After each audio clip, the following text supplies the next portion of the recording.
ونستغفره ونؤمن به ونتوكل عليه ونعوذ بالله من شرور أنفسنا ومن سيئات أعمالنا. من يهده الله فلا مضل له ومن يضلل فلا هادي له. ونشهد أن لا إله إلا الله وحده لا شريك له ونشهد أن محمدا عبده ورسوله. أما بعد، فإن خير الحديث كتاب الله وخير الهدي هدي محمد صلى الله عليه وسلم وشر الأمور محدثاتها وكل محدثة بدعة وكل بدعة ضلالة وكل ضلالة في النار. أعوذ بالله من الشيطان الرجيم من همزه ونفخه ونفثه. بسم الله الرحمن الرحيم. يا أيها الذين آمنوا كلوا من طيبات واشكروا لله إن كنتم إياه تعبدون. صدق الله العظيم. اللهم رب اشرح لي صدري ويسر لي أمري واحلل عقدة من لساني يفقهوا قولي. سبحانك لا علم لنا إلا ما علمتنا إنك أنت العليم الحكيم.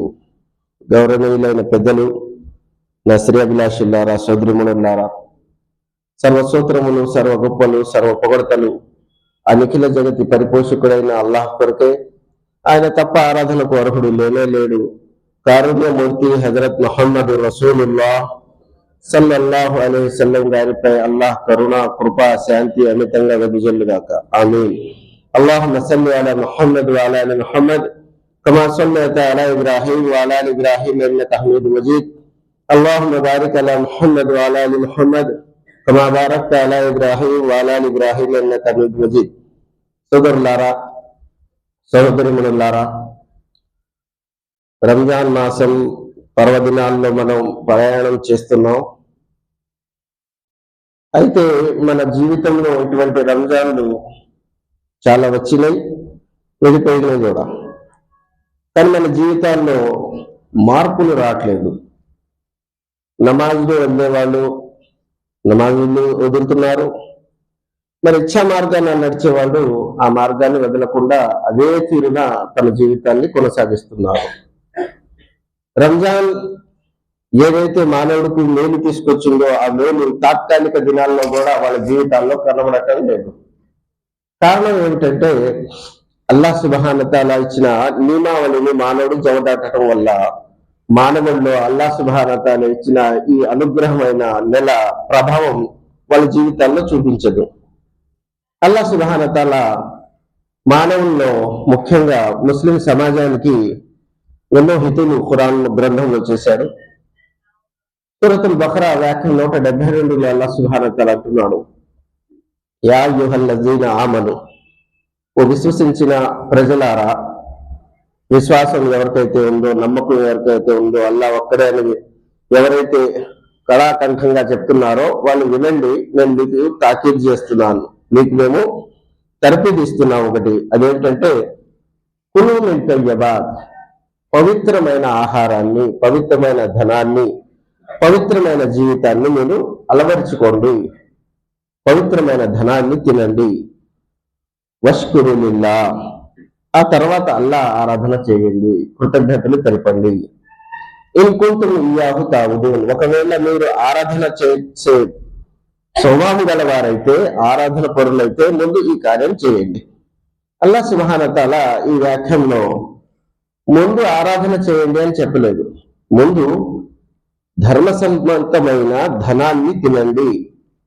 ఇవాళ ఆ ధర్మసంపదమైన ధనం ఏదైతే లేదో మన జీవితాల్లో, దాని కారణంగా మేలైన ఆచరణ, సదాచరణ ఏదైతే స్వర్గ మార్గం ఉందో అది మనకు భారం అయిపోయింది. కనుక అల్లాహ్ సుబ్హానహు వ తఆలా చెప్పే ఈ నియమావళిని ఎవరైతే అనుసరిస్తారో వారి జీవితాల్లో మార్పు వస్తుంది. ఇవాళ ధనాన్ని మనం ధర్మంతో ముడిపెట్టట్లేదు. మనం ఏం చేస్తున్నాం, ధనం అనేది మనం ఇష్టం వచ్చినట్టు సంపాదించవచ్చు అని అనుకుంటున్నాం. కానీ వాస్తవంగా ధర్మం సంబంధం చాలా దగ్గర సంబంధం ఉంది. అల్లాహ్ సుబ్హానహు వ తఆలా ధర్మపరులకు ధనాన్ని ఎలా సంపాదించాలో కూడా తన గ్రంథంలో వివరించారు. ధనాన్ని అక్రమమైన మార్గంలో సంపాదించడం, దొంగలు దోపిడీ ద్వారం తప్పుల వల్ల మానవుడు ఏదైతే సంపాదిస్తాడో ఆ ధనం ఏదైతే మానవుడు భుజిస్తాడో తింటాడో ఏదైతే అతని దేహంలో అది వెళ్తుందో అప్పుడు అతని దేహంలో మంచి చేయటం ఆసక్తి సన్నగిల్లిద్ది. మంచి అనేది చేయటం అతనికి ఇష్టం ఉండదు. ఎందుకంటే అధర్మ సంపద ప్రభావం ఉంటుంది.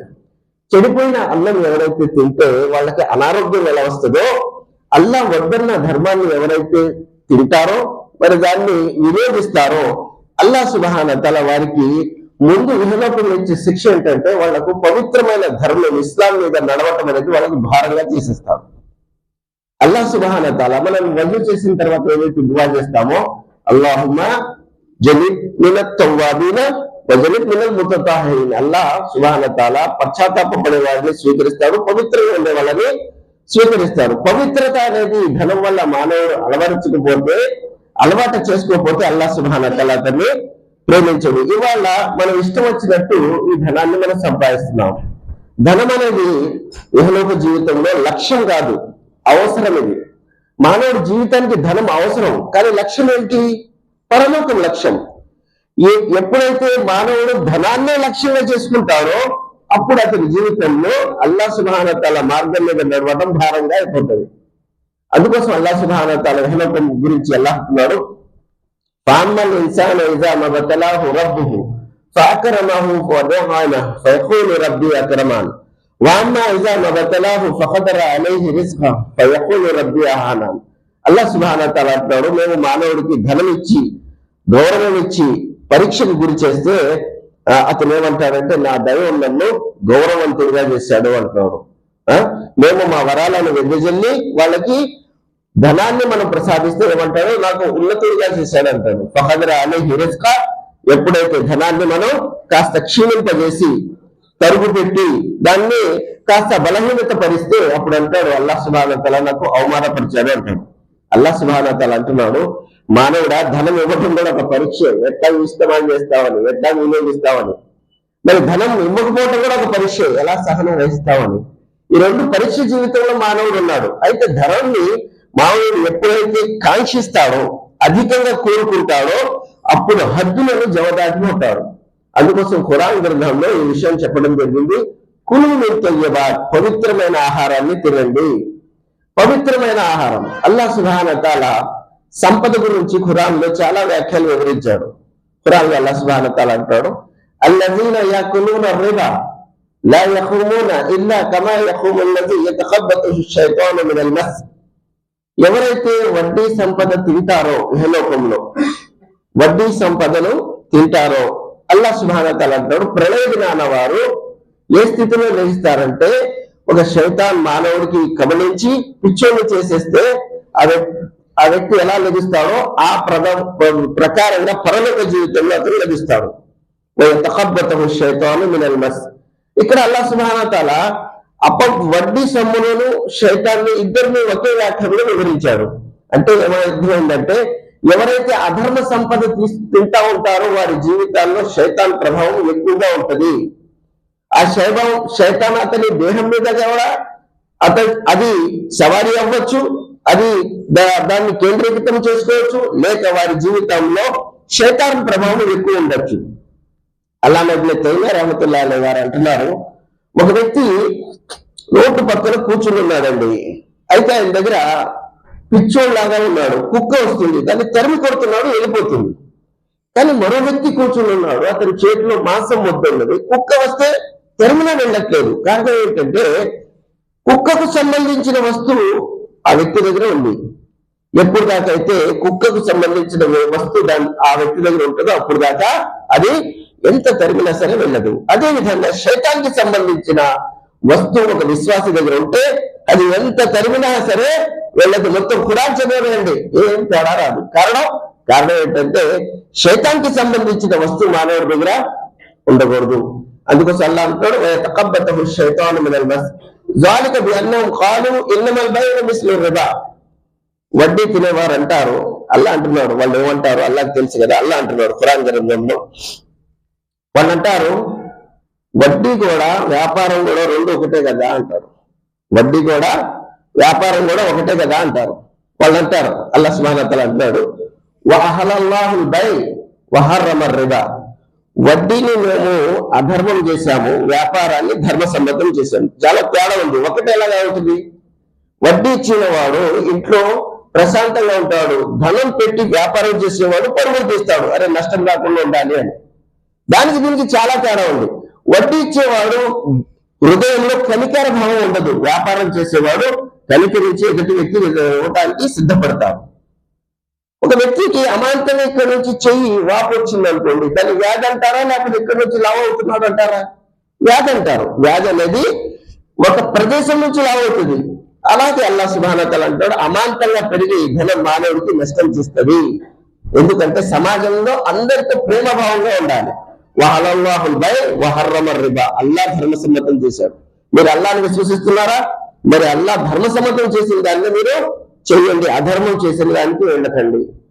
వహలల్లాహుల్ బై వహర్రమర్ రిబా ఫమన్ జాఅహు మౌఇజతున్ మిర్ రబ్బిహి ఫంతహా ఫలహు మా సలఫ్. ఎవరైతే తన ప్రభు తరపు నుంచి వచ్చిన వ్యాఖ్యలను విని ఆ విషయం నుంచి ఆగిపోతాడో, గతించింది ఏదో జరిగిందేదో జరిగిపోయింది, వడ్డీ తిన్నాడేదో తిన్నాడు, అంతే, ఇక నుంచి ఆగిపోవాలి. ఫంతహు ఫలహు మా సలఫ్ అమరహు ఇలల్లాహ్, ఆ విషయం అల్లాహ్ సుబ్హానహు వ తఆలా చూసుకుంటాడు. ఇకనైనా మీరు వడ్డీ నుంచి ఆగిపోండి. వమన్ ఆద్ద, ఒకవేళ మీరు ఆగలేదు, మీరు ఈ విధంలోనే ఉన్నారు, ఇటువంటి ఆచరణ చేస్తున్నారు, వడ్డీ ఇస్తున్నారు, తీసుకుంటున్నారు, మధ్యలో మీరేమో సాక్షులు ఉంటున్నారు, అన్ని ఇటువంటి వ్యవహారాలు చేస్తున్నారు, అల్లాహ్ ఏమంటున్నాడు, వమన్ ఆద్ద ఫౌలాయిక అస్హాబున్నార్, మరి ఇలాంటి వారే నరకవాసులు అన్నారు. ఇలాంటి వారు నరకవాసులు. ముస్లిం సమాజంలో 70కి ఎక్కువ శాతం మంది ఈ వడ్డీ దాంట్లో నిమగ్నమే ఉన్నారు. దువాలు చేస్తున్నారు అంటారు, మేము దువా చేస్తున్నాము, మా జీవితంలో మార్పు రావట్లేదు, సంపాదన ఎంతో తీసుకొస్తున్నాం, కానీ మా జీవితంలో మేలు లేదు. మేలు రావాలంటే అల్లాహ్ సుబ్హానహు వ తఆలా నిబంధనలను అనుసరించాలి. అల్లాహ్ అంటున్నాడు, వమన్ ఆద్ద ఫౌలాయిక అస్హాబున్నార్, ఎవరైతే ఇలాంటి కార్యాల్లో నేను వారించిన తర్వాత కూడా, నేను వద్దన్న తర్వాత కూడా, నేను నచ్చ చెప్పిన తర్వాత కూడా దీంట్లో పాలు పంచుకుంటారో, అల్లాహ్ అంటున్నాడు, వమన్ ఆద్ద ఫౌలాయిక అస్హాబున్నార్, వీరు నరకవాసులు అన్నారు. మరి అల్లాహ్ నరకవాసులు అంటే వారు స్వర్గవాసులు ఎలా అవుతారు? వాళ్ళ జీవితంలో ఏదైనా ఆచరణ చేసినా అల్లాహ్ ఆమెకు ఎలా చేస్తాడు? అందుకోసం ఇఫ్తార్ విందులు పెడుతున్నారు, సైర్యం చేస్తున్నారు, దాన ధర్మాలు చేస్తున్నారు, ఏం తేడా రావట్లేదు. వాస్తవంగా ఒక్క టాబ్లెట్ తిన్నా సరే మానవుడికి తేడా వస్తుంది, రియాక్షన్ అయినా అవుతుంది, లేకపోతే నివారణ అయినా అవుతుంది. కానీ ఇక్కడ ఎంత మంచి ఆచరణ చేసినా సరే ఆమోదయోగ్యం అవ్వట్లేదు. కారణం ఏంటి? అల్లాహ్ సుబ్హానహు వ తఆలా అంటున్నాడు, వాళ్ళ స్థితిని నరకవాసులుగా చేశాము. కనుక సోదరులారా, ఇది ఇస్లాంలో పెద్ద విషయం ఇది, కానీ మనం దాన్ని తేలిగ్గా చూసుకుంటున్నాం, దాన్ని మనం ఏం తేడా లేకుండా చూస్తున్నాం. అల్లాహ్ అంటున్నాడు, నరకవాసి అనేస్తే సరిపోతుందా? అల్లాహ్ దాంతో ఆగలేదు. ఏమన్నాడు? అల్లాహ్ ఎంత కోపం చూడండి, వమన్ ఆద్ద ఫౌలాయిక అస్హాబున్నార్ హుమ్ ఫీహా ఖాలిదూన్, అందులో వారు శాశ్వతంగా పడి ఉంటారు. అంటే వారు నమాజ్ చేసే వ్యక్తి, ఒక రోజా ఉండే వ్యక్తి శాశ్వతంగా నరకవాసి అయితే అతని ఆచరణ మొత్తం భంగం అయిపోతే అది ఎంత పెద్ద నష్టం. అది దాని గురించి ఆలోచన లేదు మనిషికి. నేను సంపాదించకపోతే ఎట్లాగండి? చూడండి, సంపాదన అనేది భాగ్య గ్రంథంలో అల్లాహ్ రాసి పెడతాడు. మనం ప్రయత్నించినంత మాత్రానే ఉండదు. మనం ఏమంటాం, మీరు ఇలాంటి ప్రసంగాలు చేస్తే ఇక మా పొట్టకూడు ఉన్నట్టే, న్యాయంగా నీతిగా ఎట్లా ఉంటుందండి ప్రపంచం అని మానవులు గొడ్డూలు పెడుతున్నారు. కానీ ఒక విశ్వాసాన్ని ఎన్నటికి కూడా సహించాడు. అల్లాహ్ అధర్మం అంటే అధర్మమే, ధర్మం అంటే ధర్మమే, అందులో ఏదో మేలు ఉంటుంది అంటాడు. చూడండి, ఒక ప్రాంతంలో పాముల బెడద ఎక్కువ ఉన్నది. ఆ పల్లెలో పాములు ఎక్కువ వస్తున్నాయట. ఆ పల్లె వాసులు ఏం చేశారు, అక్కడికి వెళ్ళి కంప్లైంట్ పెట్టారు, ఏమండి ఇళ్లలో ఎక్కడ చూసినా అక్కడ పాములు వచ్చేస్తున్నాయండి, ఏం చేయాలంటే అక్కడున్న పెద్ద మనుషులు ఒక సలహా ఇచ్చారు, మీరు పాములు ఎక్కడ కనిపిస్తే అక్కడ మీరు చంపండి, ఎవరైతే చంపుతారో వాళ్ళకి మనం పరిహారం కూడా ఇస్తాం, డబ్బులు కూడా ఇస్తాం అని చెప్పారు. ఇక అందరూ పాములు చంపడం మొదలు పెట్టారు. ఉండి ఉండి ఆ ప్రాంతంలో పాములన్నీ కనుమరుగైపోయాయి, ఎక్కడ కనిపించట్లా. కానీ ఉండి ఉండి జనాలు చనిపోతున్నారు. ఇదేంటండి బాబు, పాముల వల్ల చస్తామని అనుకుని వాటిని చంపితే మనం చస్తున్నాం, ఏమిటిది అని చేస్తే శాస్త్రవేత్తలు వచ్చి అక్కడ సోదా చేసి రీసెర్చ్ చేస్తే అల్లాహ్ సుబ్హానహు వ తఆలా భూభాగంలో భూమి నుంచి విషం ఏదైతే ఉందో పాముల ఆహారం అది బయటకు వస్తుందన్నమాట. పాములు వాటిని తన ఆహారంగా తీసుకొని ప్రజలకు మేలు చేస్తున్నాయి. అయితే వీళ్ళేమనుకున్నారో మనం కీడు చేస్తారేమో అని ఎవరేం చేశారు, పాముల్ని చంపడం మొదలుపెట్టారు. ఇక జనాలు చచ్చిపోతున్నారు. సోదరులారా, అల్లా ఇచ్చిన ఏదైనా విషయంలో మేలే ఉంటుంది కానీ కీడు ఉండదు. మానవుడికి అర్థం కావట్లేదని, మానవుడికి అర్థం కావాలని అల్లాహ్ సుబ్హానహు వ తఆలా ఎన్నో విధాలుగా మానవుడి గ్రహణ పరిధికి తీసుకొస్తున్నాడు. నేను వద్దన్న దాన్ని వదలండి, రెట్టింపిస్తాను నేను. నాది వరంగల్ అండి, మాకు దోస్తున్నాడు. ఆయన ఎంత విశ్వాసం అంటే నూరు భాషల్లో ఎక్కువగా వాళ్ళు బ్యాండ్ మాయనం చేస్తారండి. ఎప్పుడైతే ఆయనకి ఈ విషయం తెలిసిందో, బ్యాండ్ అనేది, భజంత్రీలు అనేది, డీజే అనేది ఇస్లాం నిషేధించిందండి, ఇలా చెయ్యకూడదు అని. ఆయన ఏం చేశాడు, నేను పెద్ద మాస్టర్ అండి, 30-40 మంది నా దగ్గర వర్కర్లు, వీళ్ళందరూ ఏమైపోవాలి అన్నారు. ఒకటే సిద్ధాంతం, అల్లా చెప్పాడు వదలండి, ఇది అధర్మ సంపద, దీనివల్ల నేను ఉండదు, మీకు ఇస్లాం వచ్చి కూడా లాభం లేదు, అల్లా వద్దనే తింటున్నారు మీరు. ఎమ్మటి ఆయన గారు దాన్ని త్యజించాడు, వదిలేశాడు. చిన్న వ్యాపారం పెట్టుకున్నాడండి. ఏదైతే బిల్డింగ్ మెటీరియల్ ఉన్నదో ఆమె వ్యాపారం కిరాయి ఇవ్వటం, అద్దెకి ఇవ్వటం పెట్టుకున్నాడు. ఇవాళ ఆయన హైదరాబాద్ లో కోట్లకు పడుదలెత్తిన కుబేరు. ఆయన సంపద ఎంతంటే ఆయన మధ్యకాలంలోనే బిల్డింగ్ కొన్నాడు. అంటాడు జబ్బర్ భాయ్, అల్లా చెప్పింది నేను ఒక్కటి వదిలాను, అల్లా నాకు ఎన్నో రెట్లు లాభం వచ్చాడు. విశ్వాసం మానవుడిలో ఉంటే సహాయం చేయటం అల్లాహ్ సుబ్హానహు వ తఆలా వంతు. మానవునికి ఒక్కటి ద్వారం మూసుకుపోతుందేమో, కానీ అల్లా 70 ద్వారాలు దాన్ని తెరుస్తాడు. విశ్వాసం ఉండాలి. అది ఎట్లాగండి వదిలేస్తే ఇది వదలాల్సిందే. విశ్వాసం అంటే ఇదే. సహాబాను వదల్లా, మక్కాను వదిలి మదీనాకు వచ్చారు. చూసారా, మక్కాను వదిలి మదీనాకు వస్తే ఎంత మేలు జరిగిందో. అది మక్కాలో ఉంటాయి. అల్లా కోసం ఏదైనా వదలాలి. చూడండి, మనం ఉత్తిగా అధర్మ సంపద వదిలేకపోతున్నాం కదా.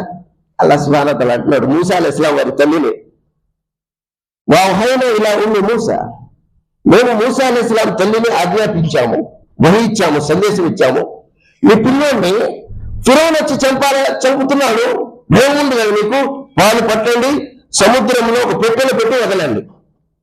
9 మాసాలు కడుపులో పెట్టుకున్న, పెంచిన, పోషించిన ఆ శిశువుని ఒక తల్లికి ఆజ్ఞ ఏంటిది, అల్లాంటివాడు మీ కొడుకుని సముద్రంలో వదలండి.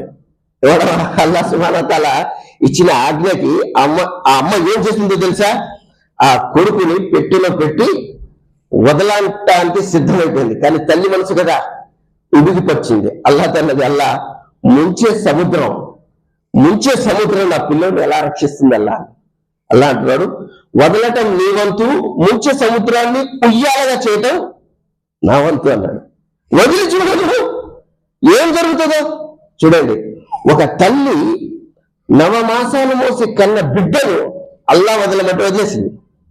అల్లా అంటున్నాడు, మూసా తల్లి, నువ్వు మూసాను వదులుతావు నా కోసం, నేను ప్రవక్తను చేసి నిన్ను పంపిస్తాను అంటున్నాడు. ఒక్కడే అల్లా కోసం వదిలితే అల్లా ఎన్నో రెట్లు వదిలింది. ఏమైంది, ఆ పెట్టి నేరుగా ఎక్కడికి వెళ్ళింది, ఫిరౌన్ దర్బార్లోకి వెళ్ళింది. వాళ్ళు ఎత్తారు, హరి 12 మగ బిడ్డ, ఎంత అందంగా ఉన్నాడు. అల్లా అంటున్నాడు, ఓ మహబ్బతం నిన్ని, ఓ ప్రవక్త, నీకు తెలియదు కదా, బాల్యంలో నిన్ను ఎవరు చూసినా అసలు గుడ్డడగట్టుగా చేశాం, ప్రేమించేటట్టు చేశాం, ఓ మహబ్బతం నిన్ని ఎత్తుకున్నారు. అదే ఆయన పాలేడి తాగట్ల, ఎంతమంది గాయాలు వచ్చినా సరే పాలు తాగట్ల. ఆ చెల్లెలు చూసుకుంటూ వెళ్ళింది, ఎక్కడ మునిగిపోతాడో ఏంటంటే చూస్తే దర్బారులో చూసింది, గాయాలు వస్తున్నారు, నీ పాలు తాగట్ల పిల్లోడు. లోపలికి ధారణం చేసి వచ్చి అంటుంది, నాకు కూడా ఒక తెలిసిన గాయం ఉంది, తీసుకురానా అన్నది. తీసుకురండి, ఎవరైతే పాలు తాగాలి, ఓ మొత్తం గోలగోలు చేస్తున్నాడు. తీసుకొచ్చారు. తల్లిని అన్నది, తల్లి రా, ఎక్కడికమ్మా, ఫిరౌన్ దర్బార్లో రా. అల్లాహు అక్బర్, ఎందుకమ్మా, మా తమ్ముడు అక్కడే ఉన్నాడమ్మా, తీసుకెళ్తే ఛాతీకి ఎత్తకుంటంతోనే పాలు తాగడం మొదలుపెట్టాడు. చూడండి, అల్లాహ్ సుబ్హానహు వ తఆలా అంటున్నాడు, ఫిరౌన్ అంటున్నాడు ఆ తల్లికి, నువ్వు పాలు పట్టు, మేము నీకు డబ్బులు ఇస్తాం. ఎవరైనా కన్న బిడ్డకు పాలు పెడితే డబ్బులు ఇస్తున్నాడా తండ్రి? అల్లా అంటున్నాడు, నా కోసం వదిలినందుకు ప్రతిసారి పాలు తాగితే పూరి గుడిసెలో కాదు, భవనంలో ఉండు. చూడండి, వసతులు ఎలా కల్పిస్తాడు. మనకు ధైర్యం లేదు, ధైర్యం చేయాలి. ఒక్క అడుగు ముందుకేసి అల్లా కోసం, అల్లా అంటున్నాడు, 100 అడుగులు నడిపిస్తాం, 100 అడుగులు నడిపిస్తాం. తండ్రి పిల్లల్ని నడిపించడానికి ఏలు పట్టుకుంటాడు, నడవరా అంటాడు. కొద్ది రోజుల తర్వాత ఏలు వదిలేస్తాడు. కొడుకుంటాడు, నాన్న నేను పడిపోతాను, నేను ఉన్నాను కదరా, అంటాడా లేదా? అల్లా అంటున్నాడు, ఓ నా దాసుడా, నా కోసం త్యాగం చేయి, నేను నీకున్నాను. కనుక సోదరులారా, వమన్ ఆద్ద ఫౌలాయిక స్వహాబున్నార్, నరకమే కాదు దాంట్లో శాశ్వతంగా ఉంటారు మీరు అంటున్నారు. మనిషికి అధర్మ సంపద వల్ల నాశనమే కానీ నేను ఉండదు. వమన్ ఆద్ద ఫౌలాయిక స్వహాబున్నార్ వయన్హఖుల్లాహు రిబా వయర్బి స్సదఖాత్. అల్లా అంటున్నారు, వడ్డీ సొమ్ము, అధర్మ సొమ్ము ఎక్కడున్నా సరే మేము దాన్ని నాశనం చేస్తాం. ఎవరంటున్నారండి? ఎవరైతే మేలు ఇస్తాడో ఆయన అంటారు, మేము కీడు చేస్తాం, మేలు చేయము. ఇవాళ భూములు కబ్జాలు, అధర్మ సంపద, ఎక్కడ చూసినా సరే అక్కడ మోసాలు, గుళ్ళు పెరుగుతున్నాయి, చర్చిలు పెరుగుతున్నాయి, మసీదులు పెరుగుతున్నాయి, కానీ సమాజంలో కేసులు కూడా పెరుగుతున్నాయి. విచిత్రం, కేసులు కూడా పెరుగుతున్నాయి. చూడండి, ఆడు వీడికి మోసం చేశాడు, వీడు వాడికి మోసం చేశాడు, వీళ్ళు గడ్డ మంది, వీళ్ళు టోపీలు ఉన్నాయి, వీళ్ళు మోసం చేశారు. ప్రింట్ మీడియా, ఎలక్ట్రానిక్ మీడియా మొత్తం మారుమోగుతుంది. కారణం ఏంటి? కారణం ఏంటంటే మనిషి ఆ దైవభీతి తత్వాన్ని ధనం కోసం వదిలేస్తున్నారు. ధనమే లక్ష్యం కాదండి. మీరు అంటారు కదా, మనం అంటారు కదా, మొత్సా డబ్బు లేకుండా ఎట్టా మొత్సావని. చూడండి, నడవటానికి నీళ్లు కావాలి. నేను అంటాను, డబ్బులో ధర్మం మీద నడవటానికి డబ్బు కావాలి. హిజ్రత్ చేయడానికి డబ్బులు అవసరంలే. హజరత్ అబూబకర్ గారు 40,000 దినార్లు హిజ్రత్ మక్కా నుంచి రసూల్ గారిని తీసుకెళ్లేటప్పుడు వెళ్ళారు. మదీనా చేరేసరికి 400 దిర్హములు ఉన్నాయి. అంటే ఖర్చు ఉందా లేదా? అంటే హిజ్రత్ కి కూడా డబ్బు అవసరం, కానీ జీవితానికి కూడా డబ్బు అవసరమే. నావ నీళ్ళ మీద నడుస్తుందండి. నీళ్లు కింద ఉంటాయా పైన ఉంటాయా? కింద ఉండాలి. విశ్వాసం ఏదైతే ఉందో దాని కింద జీవితం, ధనం ఉండాలి. నావలో నీళ్లు ఎక్కువైపోతే నావకు కూడా ప్రమాదమే, నడిపేవాడికి కూడా ప్రమాదమేనండి. ఇట్లాగా మన జీవితంలో అధర్మ సంపద. కనుక సోదరులారా, అల్లాహ్ సుబ్హానహు వ తఆలా అంటాడు, వమన్ ఆద్ద ఫౌలాయిక అస్హాబున్నార్ వయన్హఖుల్లాహు రిబా వయర్బి స్సదఖాత్. ఎక్కడైనా సరే అధర్మ సంపద ఉంటే మేము నాశనం చేస్తాం. ఇవాళ చూడండి, మనుషులు ఎన్ని కొత్త కొత్త హాస్పిటల్ నిర్మించినా సరే అందులో కూడా పేషెంట్లు ఉంటున్నారు. విచిత్రం అర్థం కాదు. ఇంత సమూహం వ్యాధిగ్రస్తులు ఎందుకు అవుతున్నాయి? మన సమాజంలో ఎన్నో మూగజీవులు ఉన్నాయండి, బర్రెలు, ఇటువంటి ఎన్నో మూగజీవులు ఉన్నాయి. వాటి కోసం పశు వైద్యశాల 1-2 ఉంటాయి, ఎక్కువ ఉండవు. చూసారా, ఎక్కువ ఉండవు, కానీ సంఖ్యపరంగా ఎక్కువ ఉంటాయి. అవి ఎందుకు వ్యాధి కావు? మనుషులు ఎందుకు వ్యాధిగ్రస్తులు ఎందుకు అవుతున్నారు? ఎందుకంటే ఇక్కడ ఒక అల్లా ఇచ్చిన నియమం ఉంది. గేదెకి అల్లాహ్ సుబ్హానహు వ తఆలా గడ్డి తినాలని నియమం చేశాడు. మాంసం తింటదండి? పస్తులు ఉండదు, చచ్చిపోతుంది, మాంసం తినదు. అదే పులికి మాంసం తినాలని పెట్టాడు. గడ్డి తింటుందండి, అప్పుడు ఫుల్ ఆకలి ఉంది, వాళ్ళు ఏదో తింటే అడ్జస్ట్ చేసుకుందాం లేదు. అందుకోసం ఆరోగ్యవంతంగా ఉన్నాయి. వాళ్ళు చెప్పండి, గుట్కాలు వద్దురా బాబు, అదే తింటాడు. ఖైనీలు వద్దు, అదే తింటాడు. ఇఫ్తార్ అవ్వగానే చూడండి, పిల్లలు స్కూల్ నుంచి గంట కొడితే ఇంటర్వెల్కి ఎట్టాగైతే తినే బండి మీద పరుగులు తీస్తారో, మన వాళ్ళు ఇఫ్తార్ టైం అయిన తర్వాత గొంతు గిట్టు లాగిస్తూ ఉంటది. ఖైనీ వేయాలి, గుట్కా వేయాలి, పాన్ తినాలి. ఏంటండి ఇది? ఈ ధర్మం ఇది. ఏదైతే వద్దన్నాడో ఆగండి. అల్లాహ్ సుబ్హానహు వ తఆలా అందుకోసమే మూగజీవుల ఆరోగ్యవంతంగా ఉన్నాయి, మనం వ్యాధిగ్రస్తులు అవుతున్నాం, వద్దన్నదే తింటున్నాం. కనుక అల్లాహ్ సుబ్హానహు వ తఆలా అంటాడు, వయన్హఖుల్లాహు రిబా వయర్బి స్సదఖాత్. ఎక్కడైతే అల్లా వద్దన్నాడో అధర్మ సంపద ఉంటుందో దాన్ని నాశనం చేస్తూ ఉంటాడు. హజ్కి వెళ్ళండి అంటే ఎవరికి ధైర్యం లేదు. అమ్మో 3 లక్షల ఇది ఉంటే ఎక్కడ చిన్న ప్లాట్ కొనుక్కోవచ్చు. అల్లా అంటే నేను ఇచ్చి అడుగుతున్నాను, అప్పు చేయమంటున్నాను. అల్లా అంటున్నాడు, ఇచ్చిన తర్వాత ఆడి చెప్పాము మీకు వెళ్ళమని, లేకపోతే ఇవ్వకుండా అప్పు చేసి వెళ్ళమంటున్నాం. ఇచ్చిన తర్వాత జకాత్ ఇవ్వండి. మామూలు సాబ్, ముందైతే 40,000 ఉండేస్తున్నాం, ఇప్పుడైతే 80,000. 80,000 అంటే మామూలు ఉందా? పోయినసారి 1,00,000 రూపాయలు జకాత్ తీసింది వల్ల 2 లక్షలు అయింది, డబల్. అల్లా అంటున్నాడు, పెంచినవాడు అంటున్నాడు, నీకు నేను ధనవంతుడు చేశాను, ఆనందంగా ఇవ్వరా? ఇవ్వనల్లా, పెట్టుకుంటా. అచ్చా, దొంగోడికి మనసులో వేస్తాడు. దొంగోడు మనసులో వేస్తాడు, అదే వీడు ఇంట్లో వెళ్ళి ఇలా కన్నం వేసి అలా తీసుకుని అలా హ్యాపీగా బయటకు రావాలి. మనసులో ఎవరికైతే వేస్తాడో అది అల్లా. మనం మంచి బైక్ కొన్నాం, అక్కడ పెట్టేళ్ళాం, దొంగడు అమాంతం నుంచి దొంగ తీస్తాడా, లేకపోతే మనుషులే రావాలా? మనుషులే రావాలి. మనుషులు వేసేవాడు అల్లా. ఎప్పుడైతే మానవుడు అధర్మ సంపద తీసుకుంటాడో అప్పుడు అల్లాహ్ సుబ్హానహు వ తఆలా అనార్థం, మరి దరిద్రం అక్కడి నుంచే స్టార్ట్ చేస్తాడు. మనోళ్ళు ఫైనాన్స్ లో బండ్లు, కొత్త కొత్త కార్లు, భవనాలు. సోదరులారా, ఆశ ఉండడం తప్పు కాదు, అతి ఆశ ఉండటం తప్పు. అల్లా అంటున్నాడు అల్హాకు ముత్తకాసుర్ హత్తా జుర్తుముల్ ముఖాబిర్. మీ ఆశకు హద్దు లేకుండా పోయింది, మీ హద్దు దాటిపోయింది. హత్తా జుర్తుముల్ ముఖాబిర్, చనిపోయేదాకా మీరు ఇదే ధ్యాసలో ఉన్నారు.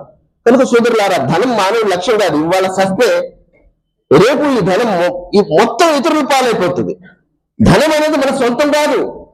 అల్లా సుబ్హానహు వ తఆలా ధనం సంపాదించిన వాడికి లెక్క అడుగుతాడు, తినిపించిన వాళ్ళకి అడగడు. ఎంతమంది అయితే మనం తినిపించే వాళ్ళకి అడగలు లెక్క, మమ్మల్ని అడుగుతాడు. రసూల్ సల్లల్లాహు అలైహి వసల్లం వారు అన్నారు, లా తజాలు ఖద్ము ఇబ్న ఆదమ యౌమల్ ఖియామతి మిన్ ఇంది రబ్బి హత్తా యుసల అలా ఖమ్సిన్.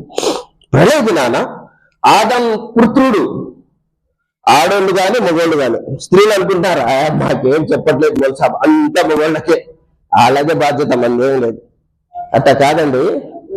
మన ధర్మంలో ఒక వ్యాపార భర్త ఇంటి నుంచి బయటకు వెళ్తుంటే ఆనాటి కాలంలోని సద్గుణ సంపన్నురాలు స్త్రీలు వచ్చి గడప దాకా వచ్చి భర్త భుజం మీద చేసి అనేది, ఏమండి సంపాదన కోసం వెళ్తున్నారు, హలాల్ సంపద తీసుకురండి, హరాం సంపద మేము ఇష్టపడము. పస్తులు ఉండటం, ఆకలితో ఉండటం ఇష్టమే, అగ్ని ఇష్టం లేదండి అని సలహా ఇచ్చేవాడు. ఇవాళ పక్కింటి వాళ్ళకి వెళ్తుంది చూడండి, మొన్న మధ్య కారు కొన్నారు, తర్వాత ధనం అబ్బా అస్సలు ఎట్టా ఉన్నది, మీరు ఏం సంపాదిస్తున్నారు అనగానే ఆడనుకుంటాడా, ఇక హలాల్ లేదు హరాం లేదు, ఒకటే తంతు. సోదరులారా, దీనివల్ల ఏమవుతుంది, మనిషి జీవితం అనర్థపాలైపోతుంది. ప్రవక్త సల్లల్లాహు అలైహి వసల్లం వారు అన్నారు, హత్తా యుసల అలా ఖమ్సిన్, 5 ప్రశ్నలు ప్రయోజనాలు అడగటం జరుగుతుంది. అనుమరి ఫీమా అఫ్నా, మీకు మేము వయసు ఇచ్చాం, ఎక్కడ ఖర్చు పెట్టారు, వయసు అంటారు యంగ్ కాదా మొలసాబ్, కాస్త జవానీలో ఉన్నాం, ఇక మళ్ళీ వస్తానే తిరిగి, అందుకోసం ఇప్పుడే కృషి చేయాలి. చావు కూడా ఒక్కసారి వస్తుంది, మళ్ళా రాదు. అల్లా శిక్ష కూడా ఒక్కసారి వస్తుంది. కనుక సోదరులారా, ఇట్లాంటి కాదు, అల్లా ఇచ్చింది అడుగుతాడు. అనుమరి ఫీమా అఫ్నా అన్ షిబాబిహి ఫీమా అబ్లా, యవ్వనాన్ని ఎక్కడ ధారపోసాం. ఇవాళ చూడండి, నవయువకులు గడ్డం పెట్టండి, ఇస్లాం వ్యవహారాన్ని అనుసరించండి, పవిత్రంగా ఉండండి, పవిత్రులు పుడతారు. ఇవాళ పుట్టే సమాజాన్ని మనం చూస్తే వాళ్ళని సంస్కరించడానికి మళ్ళా ఇమాం మహదీ రావాల్సి వస్తుందేమో, ఈసా అలైహిస్సలాం వారు రావాల్సి వస్తుందేమో, అలాంటి వాళ్ళు తయారవుతున్నారు. కారణం, విత్తనం బాగుంటే చెట్టు బాగుంటుందండి. ఈడైతే ఎన్ని చోట్లైనా సరే నోరు కొట్టేవాడు, మరి సంతానం ఎలా వస్తుందండి, అది కూడా అట్లాగే వస్తుంది. పెనమ మీద 100% వేడి ఉంటే అట్టు మీద 50% సెగ వస్తుంది. మనలో 100% ఉంటే పిల్లలు కొంచెం ప్రభావం ఉంటుంది, మనలోనే లేకపోతే పిల్లలకే ఉంటుంది. సంస్కరణ ఇస్లాం గురించి వెనకటైతే మన మసీదుల్లోనే ఒక పెద్ద మద్రసా ఉండేది. ప్రతి వాడు తన పిల్లల్ని పంపించేవాడు, ఖుషిగా పిల్లలు వచ్చేవాడు. ఇవాళ కనుమరుగైపోయింది. కారణం ఏంటంటే, యవ్వనంలో మానవుడు కోరికలకు గులామైపోయాడు, కోరికలకు కళ్ళంలోని గుర్రం వల్ల పరుగులు తీస్తున్నాడు. వాన్ మాలహు వనఫఖహు, ధనం ఎక్కడి నుంచి సంపాదించావు నాయన, ఎక్కడ ఖర్చు పెట్టావు.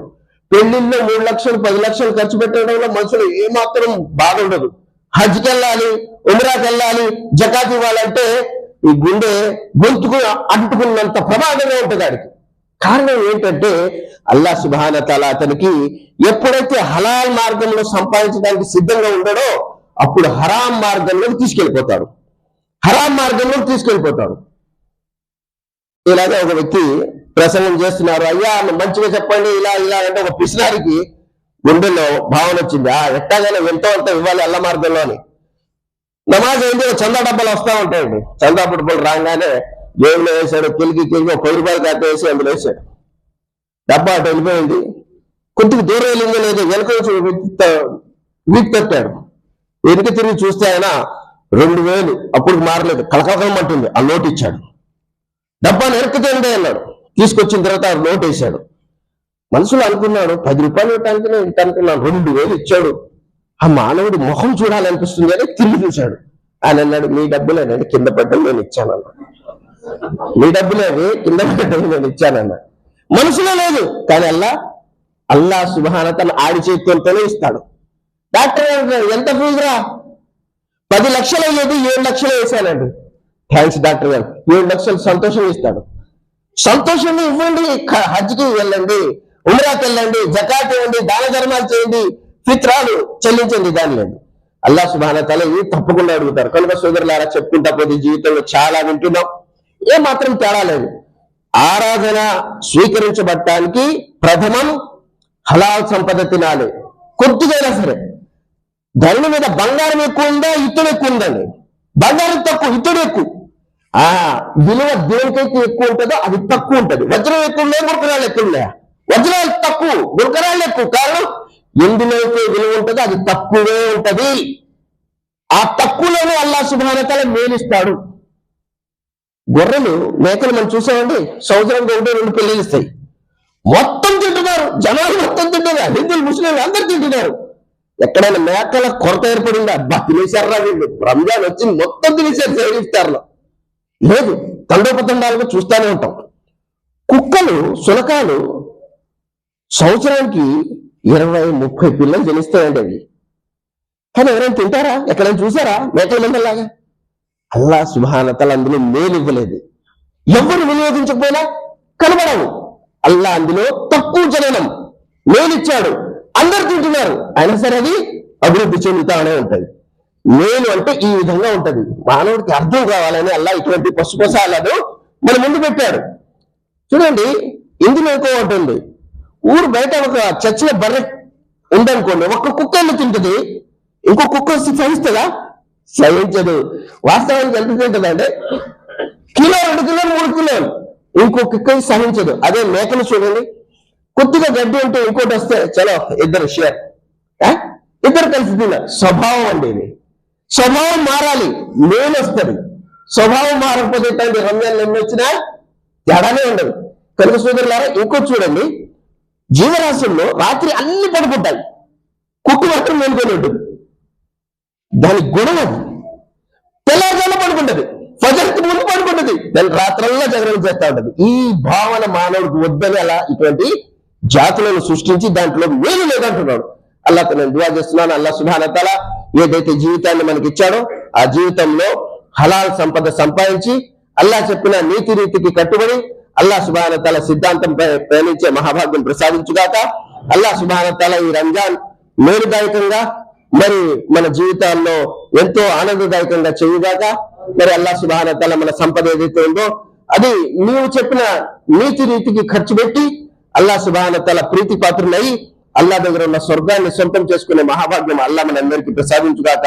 అల్లాహ్ సుబ్హానహు వ తఆలా మమ్మల్ని అందరినీ ఏదైతే విన్నామో దాన్ని అర్థం చేసుకుని అర్థమైన దాని మీద ఆచరించే మహాభాగ్యం మనందరికీ ప్రసాదించుగాక. ఆమీన్. సుబ్హానక రబ్బిక రబ్బిల్ ఇజ్జతి అమ్మా యసిఫూన్, వ సలామున్ అలల్ ముర్సలీన్, వల్హమ్దులిల్లాహి రబ్బిల్ ఆలమీన్.